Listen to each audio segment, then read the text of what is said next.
Before we started working together, the good day was like 3K. We ended up doing over 20K days. How many days was there in between the 3K day and the 20K day? 3 weeks maybe. What I liked about the coaching is that you're doing the coaching yourself. So you're yourself doing exactly the same thing. We earned it so much more back than what the coaching costed. If you're in doubt to do it, then just do it because you're gonna earn it back for sure. Hey, what's up, Jeroen? Hey Lucas. Tell us, what was your monthly revenue before you started working with us and what is it now?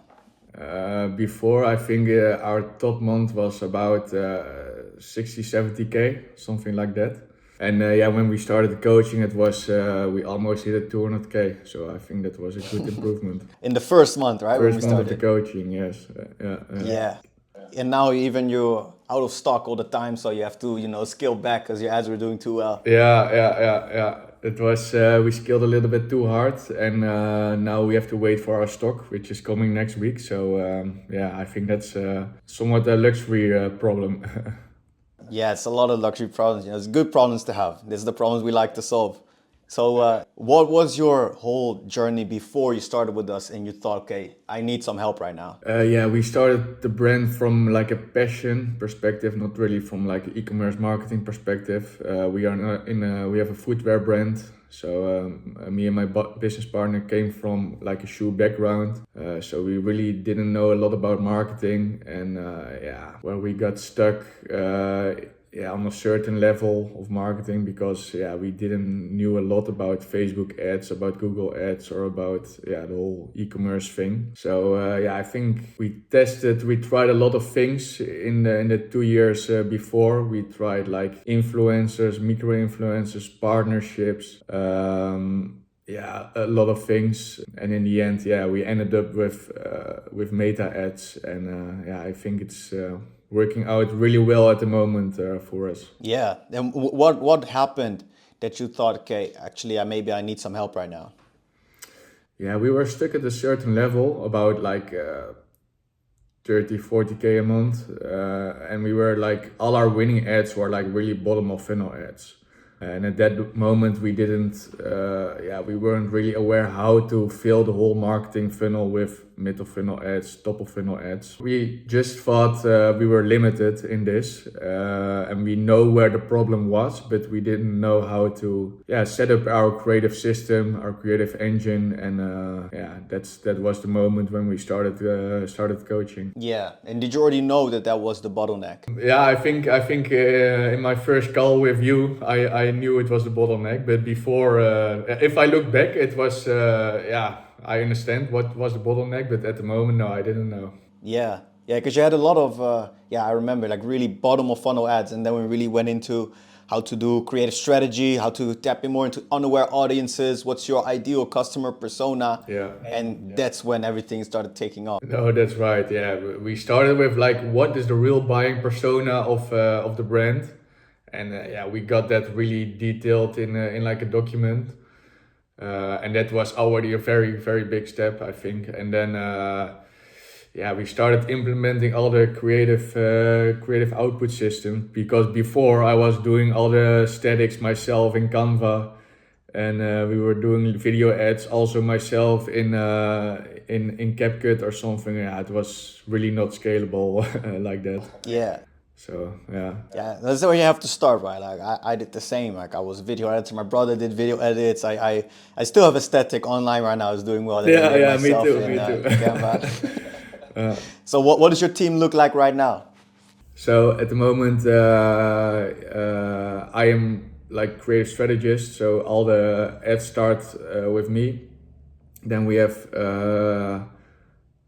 like a VA who is doing all the communication with the creators, so getting all the content from the creators and also communicating with the creators about the briefings and things like that. So we have myself, VA, then we have two video editors who are working full time, editing all the new ads, making re-edits, making all the formats. Then we have one static designer who is making all the static ads. He's better than myself. And we have one developer who is responsible for the whole website and adjusting all the technical things on the website. and you make way more ads, Yeah. and you make more money, and you probably have also a bit more free time, right? Yeah. More rest, I would say. More rest to think about, okay, what could be a new angle, what could be a new ad. And now I find out you really need to have time for thinking about what ads to make. Yeah, if you're editing all your ads yourself, it's not, you don't have time for that. Yeah, exact. I experienced the exact same thing. You know, when you're around that level, which you said like 30, 40K a month, you need to work and grind and, you know, put in the hours. And but at the moment, at a certain moment, you max out the hours you can put in because yeah, you just have 24 hours in a day. You also need to sleep, you need to eat, you know, maybe talk to your girlfriend if you have one, talk to your mom. So then if you just want to do more, yeah, you need to have more people so that you can actually focus on the highest leverage thing, Yeah. which is the strategy, Yeah, you know? no, that's true. And what really helped was like I knew this was all needed, but I myself am not the most structured person. And what really helped was all the launching and production sheets for the creatives. How to have like a good overview of which creative is in production and which creative is ready to launch, so that like the whole team. We also have like a meta ads launcher. I forgot to say in the team. The whole team knows, okay, where is the content? Is it at the creator? Is it the editor? Or is it ready to be launched? So that the whole overview of every creative is is visible in the sheets in that system. Yeah, that structure, that's how you can iterate because you know what's working, what you have already tested. You know, that's golden. And what other things did you notice immediately in the beginning of the coaching which made a big difference? I think your brother Timothy on the first call said, okay, your fulfillment. We have fulfillment. We have China production and fulfillment in the Netherlands, so stock in the Netherlands. But we were like from the beginning in a fulfillment partner, which was expensive, but we didn't know. So your brother Timothy thought, okay, your fulfillment is way too expensive. You need to contact at least 10 other fulfillment companies and check about the prices. And in the end, we made a move. We moved from fulfillment partner, and now we're paying more than €2 less per shipment. That's a really good win. So I would say that first call was already a good one. How much money you think in that since that time you've already saved because of the saving on the cost? Yeah, I think in that first month of the coaching, we did about let's say more than 2,000 shipments. So let's say 2,000. So that's €4,000. We saved. On the first month, you already saved 4,000 euros Yeah, extra because you got less shipping costs. Yeah. Now I think okay, we had to do it more early to save more money. But it's good that we did it now. No, that's insane. And you also say that you know, went to China, were able to get even more cost savings. So it's gonna be a really good year for you. Yeah, I think so. And in the, you know, second, third month of the coaching, what do you feel like was the most valuable things for you?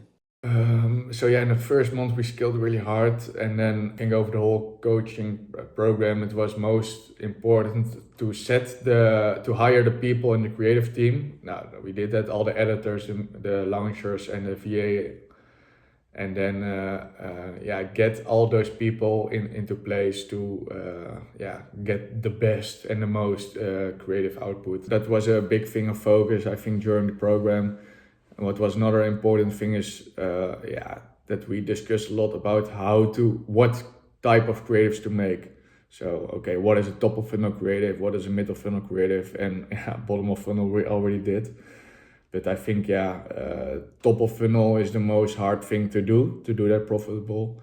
We focused a lot on that during the program. I think that was a good thing. So could you maybe break it down in more practical steps, what you did in the top of funnel ads, which got you the results?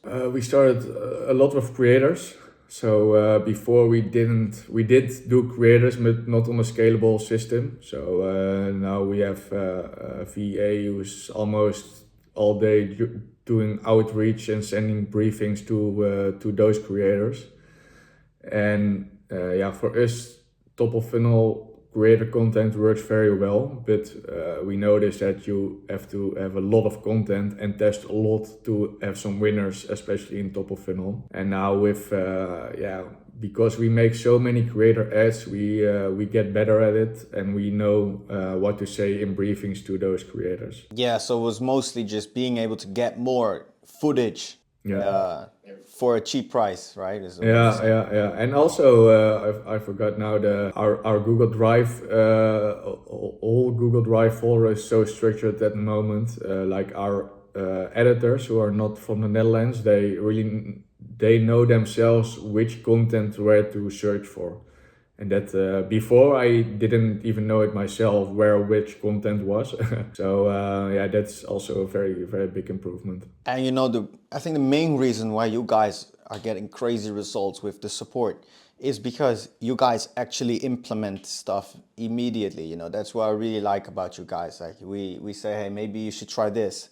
Like with the fulfillment, for example, and immediately you dive into it and you save so much money. Or with the whole ad system, so many people they hear something but they don't actually do it. But I think that's the most fundamental part of scaling your business, is just taking action immediately. Have you done that? Like, is that something that you've always been doing in your life? Yeah, I think so. And if I remember now, looking back to the coaching program, I remember our call. It was a few days before Black Friday. You told, okay, we need to do a really, really crazy offer. We were having a good November month, but it could be way. Then we threw this crazy offer, which I was a little bit afraid to make any profit on the offer. But yeah, we ended up doing like over 20K days, a few days in a row, over 20K, and we were still profitable. So. And also a good thing of that offer was, okay, the bad thing is that we sold out a few months later. But the good thing is we created a lot of momentum, I think, in the whole market. So even when we killed the offer, we did like a normal offer. It was still going very well. Yeah. So before you changed that offer, how much revenue were you doing a day? Yeah, 5-6K, I think, 7K maybe in that November month. So we started working together. You were doing like 5K a day in that November month. No, And then, before we started working together, then we were doing less. Maybe a good day was like 3K. so you were doing like 3K a day, and then you went to 20K a day immediately after you just implemented the new offer. I told you to do. Yeah. That's insane. How many days was there in between the 3K day and the 20K day? Yeah, 3 weeks maybe, something like that. 3 weeks. 3K to 20K a day in 3 weeks. That's insane. Yeah. I do remember, you know, that's what we really made a big mistake with Eve Girls in the beginning is we were way too skeptical on lowering our price, giving big discounts, because we were used to the metrics we got from the ads on a normal offer. So yeah, we thought, well, if the AOV is gonna get lower, how are we gonna be profitable? Yeah. But what we didn't understand is, you know, people are in the funnel for a long time. And a lot of people are looking on your website, they know your price, but they think, I don't know. So then during a period where you can just make a sale artificially, or during Black Friday, yeah, you lower the price, you give a good offer, like buy one, get one free, for example. And everyone that was in that funnel that didn't buy yet buys all in one go. And that's why the conversion rate, you know, goes through the roof. So even though you have less margin per sale, you make so many more sales for the money you spend on the ads. Yeah, and once you understand that and you make a proper marketing calendar, then you really will crush it. Yeah, that's true. And a lot of new customers, that's also a very important thing. And that's also what I learned in the coaching. We always looked at ROAS and CPA. But now I only look at new customer CPA, because CPA, yeah, it's there, but I think you don't have any ad spend on existing customers. So the NCPA, that's the most important metric, actually, or understanding the difference between CPA and NCPA. That's a big takeaway as well. And I think you guys were also losing some money on some new customers where you weren't even aware of it, right? Yeah, before, yeah. Yeah, we were losing some months. We went negative on new customers, and then existing Yeah. customers did we made a profit. To know that, it's very good to know it, because then you can act to it. Still now, some days we have like we lose money on new customers, but then it's just a bad day, and then we know it's there, and we know we have to do something. No, exactly. I remember we gave you a sheet. Hey, fill out all these numbers, and you guys were really profitable every month. But all of a sudden, you see, oh fuck, it all comes from existing customers. I think then immediately you lowered the ad spend, and you made so much more profit, right? Yeah, no, that's true. Yeah. It's a very good sheet. I still use it every day. It's a very Yeah. good one. That's the first thing you did. You started working together. You saw you make loss on new customers. You lowered the ad spend, and boom, you made way more profit. Yeah, because we were overspending too much on like the same bottom of funnel ads. And we thought, okay, we are profitable because all the profit came from like existing customers or yeah, yeah. Yeah, and then towards the end of the coaching, we also started expanding to different markets. What was the strategy with that? So we were on like a certain level in the Netherlands. And then we thought, okay, what we're gonna do is take our best performing ads in the Netherlands and translate them, or the statics translate them, or the videos translate with AI, and then put them all during the same time in the CBO in Germany and CBO in the UK. That's what we did, and we were like profitable from the beginning. So that was even though we had like a low stock, so a lot of sizes were sold out, we still made we were profitable. So next week our stock will come in, and then I can't wait to scale in those markets. Yeah, that's crazy. You say you had a ROAS 4, right, in your first test in Germany. Yeah. Yeah, that's crazy. Once the stock is gonna come in, I'm sure this year will be your first million month. Well, last year you did like what, 30, 40K a month? Yeah, on average, maybe. Yeah.